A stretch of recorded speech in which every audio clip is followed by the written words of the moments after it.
नमस्कार. पिंपरी चिंचवड शहराचे सर्व जनता, सर्व पत्रकार बंधू भगिनींनी, आमचे सत्तारूढ पक्षनेते प्रशांत भाऊ, विरोधी पक्षनेते भाऊसाहेब भोईर, तसेच आमच्या उपमहापौर ताई शर्मिला ताई आणि आमचे मार्गदर्शक योगेश भाई आणि कर संकलन विभागाचे प्रमुख अधिकारी पवार साहेब आणि अतिरिक्त आयुक्त सांडभोर ताई, सर्वांना प्रथम नमस्कार करतो. आपण सर्वांना माहितीच आहे की पहिल्या सर्वसाधारण जीबी मध्ये बहुतेक नगरसेवकांनी टॅक्स बद्दल जी नागरिकांमध्ये खदखत आहे, जो वाढीव टॅक्स शहरामध्ये लावण्यात आला होता, एक प्रकारे मुद्दल रक्कम सोडून त्याच्यावरचं वाढलेलं व्याज, म्हणजे शहरवासियांनी वेळेत टॅक्स न भरल्यामुळं, कर न भरल्यामुळं त्याच्यावर वाढीव टॅक्स लावण्यात आला होता. असे जवळपास 2,12,440 थकबाकीदार होते. तर सगळं शहराच्या मागणीनुसार आणि सर्व नगर सदस्यांच्या सूचनेनुसार पहिल्याच सर्वसाधारण जीबी मध्ये आम्ही आयुक्त साहेबांना सूचना केली होती की पुणे शहरात जशी आबाई योजना राबवली गेली तशीच आपल्या पिंपरी चिंचवड शहरातही राबवली जावी, जेणेकरून जे आता थकबाकीदार आहेत त्यांना जो वाढीव टॅक्स पकडून जो टॅक्स भरायचा आहे तो खूप जास्त वाटतोय, त्याच्यात त्यांना आर्थिक दिलासा मिळावा म्हणून आबाई योजनेद्वारे जो वाढीव टॅक्स आहे किंवा व्याज रूपी टॅक्स आहे तो माफ करावा आणि जी मूळ रक्कम आहे, जी मुद्दल आहे, ती वन टाइम सेटलमेंट OTS आधारे आपण भरणा करण्यात यावी अशी सूचना केली होती. आणि आयुक्त साहेबांनी त्याच्यावर त्वरित कारवाई केली आणि काल संध्याकाळी आबाई योजना आपल्या शहरात लागू केलेली आहे. परंतु आबाई योजनेमध्ये 456 कोटी आम्ही जवळजवळ पिंपरी चिंचवड महानगरपालिकेचा उत्पन्न किंवा टॅक्स हा नागरिकांना सूट म्हणून देतोय. याचा अर्थ असा नाही की नागरिकांनी मूळ रकमे सुद्धा भरण्यात लापरवाही करावी. ही योजना फक्त 1 मार्च ते 31 मार्च याच कालावधीत लावली जाणार आहे आणि वन टाइम सेटलमेंट, त्याच्यात कुठलेही त्यांना तडजोड केली जाणार नाही आणि त्यांना कुठलीही सवलत दिली जाणार नाही. एका वेळेस संपूर्ण रक्कम भरायची आहे. याची सर्व शहरातील नागरिकांनी दखल घ्यावी आणि सर्वांनी आबाई योजनेचा लाभ घ्यावा. 90% माफी. 90% माफी दिली. 10% रक्कम मूळ रकमेत 10% ही भरायची आहे. व्याज आहे. मूळ रक्कम भरायचीच आहे आणि व्याज आहे. म्हणून व्याज जे लावतो ना आपण वाढीव प्रति महिना 2% असं 12-24% व्याज लागतं. दंड नाही, व्याज आहे. व्याज म्हणजे दंड पण राहील, फक्त व्याज कमी करता येईल. 90%. दंडात्मक व्याज असा शब्द आहे.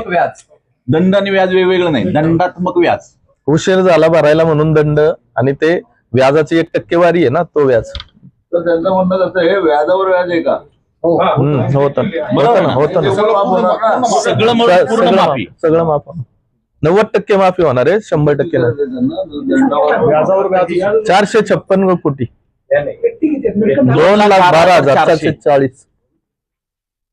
हा जो घोळ झालेला आहे निर्माण, हा कशामुळे तयार झालेला आहे? स्थापत्य कन्सल्टंट जो कोणी आपला टॅक्स ठेकेदार होता त्याच्याकडून योग्य किंवा नियोजन झालेलं नाही मोजमाफीचं, किंवा काय प्रकार होता? नाही, नागरिकांनीच कर लवकर भरले पाहिजेत, वेळेत भरले पाहिजेत. नागरिक भरत नाही, नागरिक जागरूक नाहीत. शहराच्या सर्व विकासासाठी नागरिक मागणी करतात, तर कर पण वेळेवर भरला पाहिजे नागरिक. जबाबदार आहे ना मागच्या 5 वर्ष. प्रशासनाकडे तक्रारी आहेत नागरिकांच्या, वाढीव किंवा जादा वेगळी चुकीची मोजणी अशा प्रकारे ती झालेली आहे. त्यामुळे तो फुगीर भाग आपण तो दंडच आहे ना, एक व्याजच आहे. ते वेळेत भरला असतं तर तो लागला नसता. रेसिडेन्शियल मध्ये कमर्शियल आहे 456 कोटी सांगितले ना. 456 कोटी. 411 साईडला शाळा आहेत काही, ऍक्च्युली रेसिडेन्स आहे. वारंवार पत्र दिलेत कर संकलनच्या डिपार्टमेंट, शाळा चालू, कमर्शियल शाळा चालू, कारवाई नाही झाली आणि जी आकारणी आहे ती रेसिडेन्शियल आहे. ठीक आहे, माहिती घेतो. सचिन पवार साहेब नोंदणी करून आपण अशी सूट देतोय, मग जे मूळ नेहमी कर भरणारे त्यांच्यावरती अन्याय होणार नाही का? म्हणून 10% आम्ही ठेवलेला आहे. पूर्ण माफी दिलेली नाही. 100% नाही दिली ना, 90%. तरी पण त्यांनी हेच केलंय ना, दोषीच आहेत ना ते, तर ते भरत नाहीत. हा दोषीच आहे, परंतु शेवटी थकबाकी शब्द हा वसुली झाला पाहिजे म्हणूनच ती योजना केली, तर ती या वर्षात आम्हाला अपेक्षित आहे. यातून असा मेसेज जात नाही का की इतरांनी पण जे भरणारे आहेत त्यांनी थकवावं आणि मग 2-3 वर्षानंतर जेव्हा ही योजना येईल त्याच वेळेला त्यांनी भरावं. नाही, असं नाहीये ते. व्याज कमाव, व्याज हे आपलं कमाई आहे, आपलं त्याचा दृष्टिकोन ठेवला नाहीये, त्यामुळे ते व्याज आपण हे माफ करतो. ते पण आपण सवय लावतोय असं होत नाही का? ही सवय फक्त एकच महिना, एकतीस मग आम्ही ज्या वेळेला अभय योजना काढू त्याच वेळेला बरं असं होणार नाही का? नाही, आणि त्याचं नुकसान होणार नाही का? ही सवय जी आहे ती 1 ते 31 मार्च पर्यंतच लावलेली आहे. होच की, पण ते 1 महिन्यासाठी जरी दिलं असलं तरी 4-5 वर्ष थकवायचं आणि अभय योजना काढली की भरायचं, असं ते होईल. त्याच्यामुळे नुकसान होणार नाही का पाहिजे? त्यांच्यावर भय बसावं म्हणून ही आवाज योजना 1 महिन्यात. मागच्या 5 वर्षात काय झालं नाही वसुली, पण कारण आहे ना त्याला. प्रशासन पण जबाबदार आहेत ना, स्पॉन्सर आले या खात्यामध्ये. प्रशासकीय काळातलं जे काय असेल आपण मागणी करू टॅक्सच्या बाबतीत काय हा, का नाही झालं? काय चौकशी होणार आहे का? चौकशी लावायला पाहिजे ना तुम्ही तेवढी. आहे ना ती चौकशी लावायला. नागरिकांची मागणी असली, सर्व नगरसेवकांची मागणी असली तर प्रशासकीय काळातील श्वेतपत्रिका आपण काढू कामांची. विरोधी पक्षनेते पण तुमच्या समोर आहेत, तुम्ही आहेत, सत्ताधारी आहेत, अहो विरोधी तरी श्वेतपत्रिका काढायला अजून आश्वासनच किती होतं? आश्वासन नाहीये. मागच्या सर्वसाधारण सभेमध्ये मागणी झाली आणि विरोधी पक्षनेते आहेत तरी ते शहराच्या विकासात साथ देत आहे. तुम्ही सकारात्मकपणे घ्या त्या सर्व गोष्टी, तुम्ही अशा नकारात्मक नका घेऊ. पुढच्या सर्वसाधारण सभेमध्ये आपण त्याच्या बाबतीत सूचना करू. येथे चालू आर्थिक वर्षात जवळपास 2100 कोटी रुपये तिजोरी जमवणं आवश्यक आहे, अजून झालेलं नाही. त्या अधिकाऱ्यांना विभाग प्रमुखांना कारवाई करणार आहे का? आधी त्यांची माहिती तर घ्यावी लागेल. थकबाकीदारांचे काय वर्गवारी आहे, व्यापारी, निवासी? हा, ते सांग, ते डिटेल मध्ये सांगतील. सांग. मध्ये काढा ते प्रश्न. हो ठीक आहे, देतो त्याच्यामध्ये 2,12,440 एवढ्या मिळकती आहे. त्याची विगतवारी तुम्हाला त्या अभय योजनेच्या अपेक्षा काय केलं? किती पैसे येतील? जवळजवळ 1394 कोटी येतात ना. 1394 1394 कोटी. 1394 कोटी रुपये येणं अपेक्षित आहे, त्यातले हे 400 कोटी रुपये माफ व्याज. आपण सर थोडा वेगळा प्रश्न विचारतो आता हे झालं असेल की, आपण जे पंकजाताईंना भेटलात आणि त्याच्यानंतर दुर्गादेवी टेकडीच्या तिथे गोपीनाथ मुंडे ऑक्सिजन पार्कची घोषणा केली. त्याच्यानंतर काल काही शहरातल्या कार्यकर्त्यांनी पत्रक काढले, तर त्यांचं म्हणणं आहे की तुम्ही त्याचं नामांतर करताय आणि हे चुकीचं आहे. तर तुम्ही खरंच नामांतर करताय का अजून तिथे वेगळं ऑक्सिजन पार्क करताय? त्यांनी ज्यांनी बातम्या लावल्या त्यांनी माझं निवेदन पाहायला पाहिजे नव्हतं ना. मी फक्त स्वर्गीय गोपीनाथराव मुंडे साहेबांचं या शहरावर आणि त्या कार्यकर्त्यांवर प्रेम होतं, आमचं साहेबांवर प्रेम होतं. त्यांची एक स्मृती जपावी म्हणून त्या दुर्गा टेकडीच्या 85 एकरच्या परिसरात एक आतमध्ये ऑक्सिजन पार्क उभं राहावं. नामांकरण करण्याचा त्याच्यात विषयच नाही, नाम तेच राहणार आहे. इंदिरा गांधी उद्यान हेच नाव राहणार आहे कायम. त्याच्या शेजारी हे वेगळं असेल? शेजारी नाहीये, आतमध्ये. तुम्ही जर पाहिलं तर दुर्गा टेकडी इतकं मोठं भव्य दिव्य उद्यान आपल्या शहरात आहे, पण पर्यावरण पूरक काहीच तिथं सुविधा नाहीये. तिथं 10 एकर मोकळी जागा आहे नवीन झाडं लावण्यासाठी. ते आपल्या शहरासाठी ऑक्सिजन पार्क म्हणून आपण उभं करू शकतो अशी मागणी केली. तुमच्या निवेदनामध्ये पण तसं काय कुठेच उल्लेख नसला. 10 एकरमध्ये आम्ही उभारणार आहोत. नामकरणाचा पण 80 नव्हता. एकरमध्ये आम्ही त्या ठिकाणी ऑक्सिजन पार्क उभारणार आहोत, त्याला नामकरण करणार. अशा पद्धतीने नामकरणाचा उल्लेख नाही, त्याला ऑक्सिजन पार्क उभारावे असा उल्लेख आहे. मग ऑक्सिजन पार्क मध्ये कुठं फॉरेस्ट असतं, कुठं योगा केंद्र असतं, कुठं टॉयलेट्स असतात, आधुनिक पद्धतीने काय करता येईल, अजून पर्यावरणपूरक बऱ्याच गोष्टी असतात. आज एक असा प्रश्न आहे की निवडणुकीच्या अगोदर अनेक प्रशासनानं की अनधिकृत बांधकाम जे आहे ते पाडलेले, पण इलेक्शनच्या नंतर अनेक रेड झोन मध्ये अनधिकृत बांधकाम उभे राहायला लागले, भरपूर प्रमाणामध्ये व्हायला लागले. नागरिकांच्या तक्रारी जास्त प्रमाणात आल्यावर त्यावर आपण उपाययोजना करू. आपण निवचन दिलं 500 आपली दुर्गंधाच्या 500 चौरस मीटर घर आहे, त्यांना आपण मालमत्ता कर मुक्त करणार अशी गोष्ट आहे. नागरिकांची मानसिकता पाहिजे. जर त्यांना अधिकृत घरे करायची तर त्यांनी रेडी रेकनलच्या 50% जो माग पण नियम प्रश्न वेगळा आहे. कुठला? प्रश्न असा आहे की अधिकृत. आर्थिक दुर्बल घटकातील जी घर आहेत 500 चौरस मीटर हम्म. त्या घरांना मालमत्ता कर मुक्त करणार अशी आपली घोषणा होती, अभिवचन होतं. पूर्ण मालमत्ता- पूर्ण मालमत्ता कर माफ करणार पूर्ण असं नाही. राष्ट्रवादीच्या जाहीरनाम्यात सुद्धा घोषणा होती आणि भाजपच्या जाहीरनाम्यात सुद्धा घोषणा पूर्ण होती. दोन्ही जाहीरनामे आहेत. सभागृहाने 4 जानेवारी 2020 पूर्वी 500 स्क्वेअर फीट मुंबईच्या धर्तीवरती आणला होता. त्याची जीबीनी मान्यता दिलेली आहे. तो राज्य सरकारला प्रलंबित आहे. 500 स्क्वेअर फूट मुळे बजेटच्या केवळ 10% रक्कम एवढीच तरतूद करावी लागणार आहे. त्या संदर्भामध्ये आपण काही पाठपुरावा करणार आहात का? ठीक आहे. कर अधिकारीना आम्ही बसून त्यामध्ये चर्चा करू सविस्तर. 2 दिवसापासून नाही ऐका ना, काय झालंय, आपण घोषणा होती. आपल्या पार्टीच्या अजेंड्यावर तो विषय होता, बरोबर आहे. याबाबत आपण कारवाई केली नाही असं अजिबात नाही. आपण प्रस्ताव शासनाकडे पाठवलाय. शासनाकडे युडीकडे तो प्रलंबित आहे. कुठल्या घरांना करायचा, अधिकृत अनधिकृत, कशी कॅटेगरी ठेवायची याबाबत स्वतः आमदार शंकरशेठ जगताप, महेशदादा आणि अमितजी आणि उमाताई या चौघांनाही हे विषय आहे. अण्णा बनसोडे पण आहेत. यांच्या मार्फत या शहरातील लोकांना जास्तीत जास्त सवलत देण्यासाठी प्रयत्न चालू आहे. तो शासनाकडनं निर्णय आल्यानंतर होईल. तुम्हाला घ्यावं लागेल. आमच्या स्तरावर नाहीये. महानगरपालिका सभेचा निर्णय ऐका घेऊन शासनाचा आहे ना? ऐका साहेब, तुमच्या माहितीसाठी सांगतो, कुठल्याही घरांना मोफत कर देता येत नाही. त्याची ऑर्डर युडी करतं. महापालिका प्रस्ताव पाठवतं. महापालिकेने प्रस्ताव पाठवलेला आहे युडी कडून आणि आम्हा लोकांच्या कन्व्हिन्स नंतर तो चांगला निर्णय जो शहरासाठी आहे तो आम्ही लागू करू. किती साली पाठवा? 4 जानेवारी 2020 च्या जीबी मध्ये मंजूर केलं. हा, 4 जानेवारी 2020 एक्झॅक्ट डेट नाही सांगतो, पण पाठवलाय ना. ठीक आहे ना, आता एवढं मग एकदम आतमध्ये खोल नका जाऊ. केलाय, करू. आणि आहे कालावधी संपल्यावर जे भरणार नाही त्यांचं काय करणार? त्यांचं आमदारांनी हिवाळी अधिवेशनामध्ये एक संकलनाच्या घोटाळा प्रकरणी प्रश्न उपस्थित केला होता की मोठा घोटाळा झाला. त्या एजन्सीला 47 कोटी आणि पुन्हा 29 कोटीचं काम दिलंय. असं असताना त्यांनी चुकीची कर लादलाय किंवा मोजणी केली अशा पद्धतीचा त्यांनी आरोप केला होता आणि त्याची चौकशी लावायला असं निर्देश दिले होते. कर संकलन अधिकाऱ्यांनी सर्व माहिती आम्ही मागवली आहे. चौकशी अहवाल सादर केलेला आहे शासनाकडे. प्रत देतील ना ते तुम्हाला. शासनाला दिलाय, शासनाकडे दिलाय चौकशी अहवाल. महाराष्ट्राची निवडणूक झाली त्या निवडणुकीत पर्यंत आरोप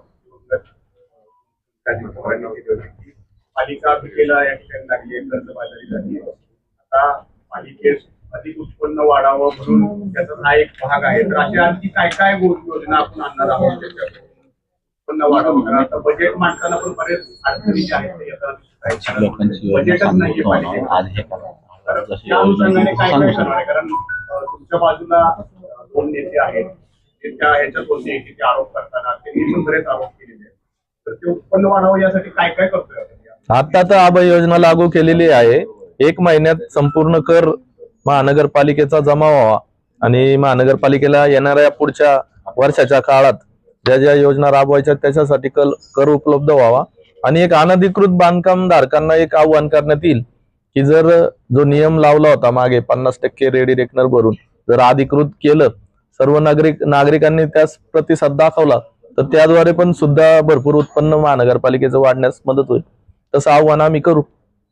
तर एक प्रश्न होता, बऱ्याच दिवसापासून अगदी जुन्या जाणत्या पत्रकारांपासून ते आतापर्यंत आम्ही ऐकत आलेलो आहोत की पिंपरी चिंचवड शहराला एक पत्रकार भवन असायला पाहिजे होतं, आतापर्यंत झालं नाही. अशी पण ऐकू माहिती आहे की पत्रकार भवनासाठी एसटी महामंडळाची एसटी डेपोची जागा पण होती की आता एसटी डेपोने घेतली असं ऐकू माहिती आहे. पण शहराला सांस्कृतिक वैभव रामदेव भाऊसाहेबांच्या माध्यमातून किंवा शहराला आता म्हणजे आपण इंडस्ट्रीयल उद्योगनगरी आहे, सगळ्या गोष्टी सगळे इन्फ्रास्ट्रक्चर आहे, पण शहराला पत्रकार भवन नाही. हे आतापर्यंतच्या राजकीय अपेक्षा असं म्हणता का? तुमच्या कारकिर्दीत होईल का? मी नक्कीच याविषयी संपूर्ण माहिती घेईन. भाऊसाहेब तर कला, सांस्कृतिक, साहित्यिक सर्वच क्षेत्रात नाविन्यपूर्ण कामगिरी करणारे नेते आहेत. त्यांना सोबत घेऊन मी या पत्रकार भवनाच्या विषयावर सविस्तर चर्चा करून त्याच्यातून चांगला मार्ग काढण्याचा प्रयत्न करेन. तुमच्या कारकिर्दीत भाऊ कलाप्रेट तुमच्या कारकिर्दीत व्हावं असं सगळ्यांची इच्छा आहे. ठीक आहे ना, मी सकारात्मकच आम्ही दोघं मिळून सकारात्मक निर्णय घेऊ. हो सभागृह नेते आता जी काही सत्ता झाली तर या याच्यात राष्ट्रवादीने एक आपल्याला प्रस्ताव दिला होता काय दोघांनी मिळून आपण सत्ता स्थापन करावी. काय नेमकं कुठं प्रस्ताव दिला आला होता की नाही नाही असं तुमच्यापर्यंतच थांबला वाटतं आमच्यावर कसं वाटतं? आमच्यापर्यंत आला नाही. महापौरांचा अर्ज नाही भरला, उपमहापौरपदासाठी भरल्यामुळे नाही नाही नाही नाही अशी कुठली चर्चा नाही. ह्या नुसत्या मोगम चर्चा होत्या. अधिकृत असं पत्र राष्ट्रवादीकडून आज आलेलं नाही. चर्चा तोंडी चर्चा होती. आता तो विषय संपला ना नाजिम भाई. आता सत्ता स्थापन झाली, आता सगळे पदाधिकारी सगळे कन्फर्म झाले, त्यामुळे आता तो विषय शिवसेना इथं दिसत नाही, त्याचं काय नुकतंच तो संसाराला लागलेला आहे. विश्वजित बारणेंचं नुकतंच लग्न झालं ना, त्यामुळे ते जरा व्यस्त आहेत थोडे.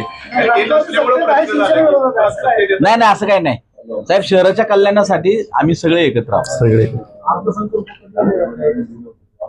उद्या स्थायी समितीला अर्थसंकल्प आयुक्त सादर करणार आहेत. उद्याची अध्यक्ष निवडीची बैठक आहे. अध्यक्ष निवड झाल्यानंतर अर्थसंकल्प सुद्धा त्याच्यानंतर एक 15-20 मिनिटाच्या नवीन एक स्पेशल स्थायी समिती सभा अर्थसंकल्पासाठी आहे. अर्थसंकल्प उद्या दुपारी सादर होईल.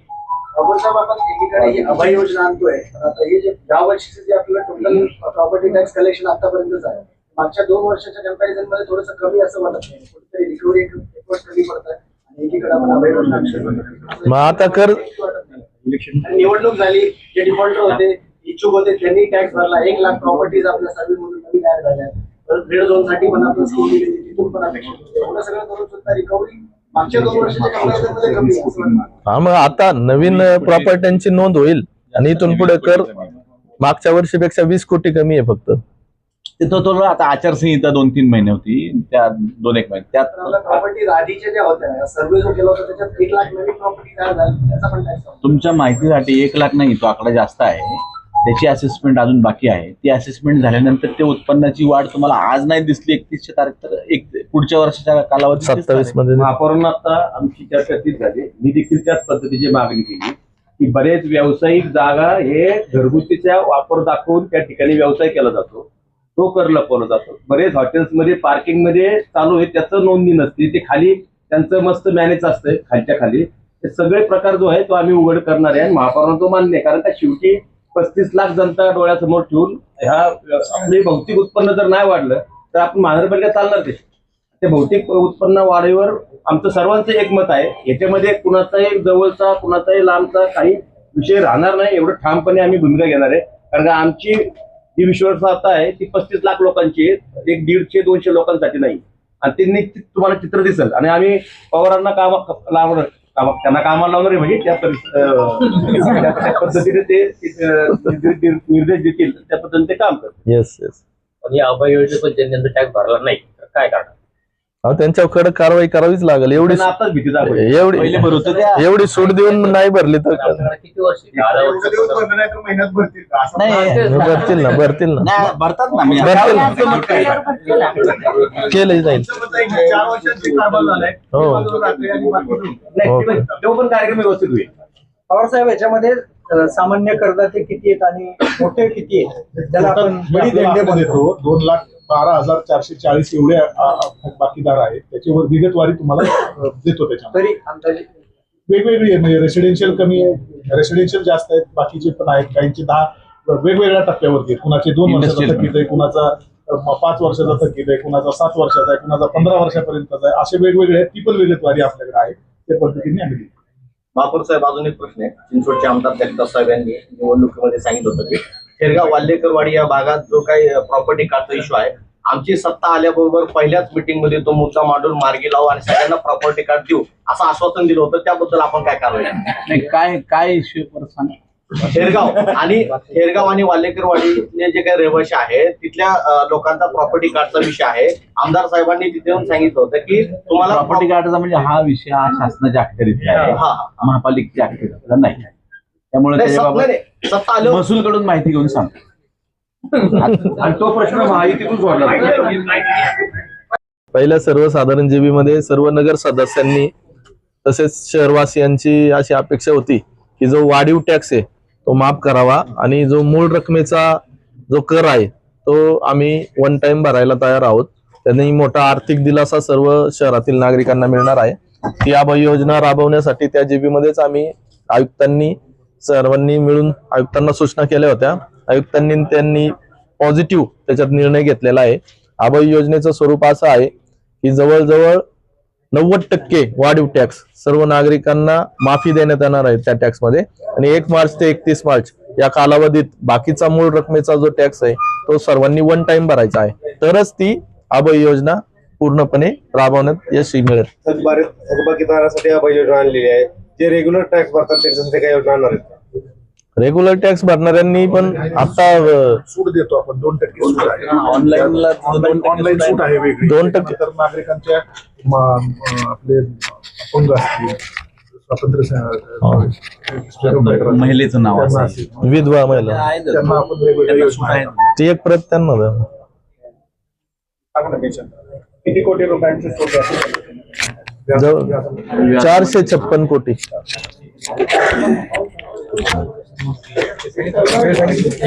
1 मार्च ते 31 मार्च नागरिकांना मी विनंती करतो की महानगरपालिकेचे उत्पन्न वाढून ते उत्पन्न आपल्याच कामी, आपल्याच सर्व मूलभूत समस्या सोडवण्यासाठी कामी येणार असतं.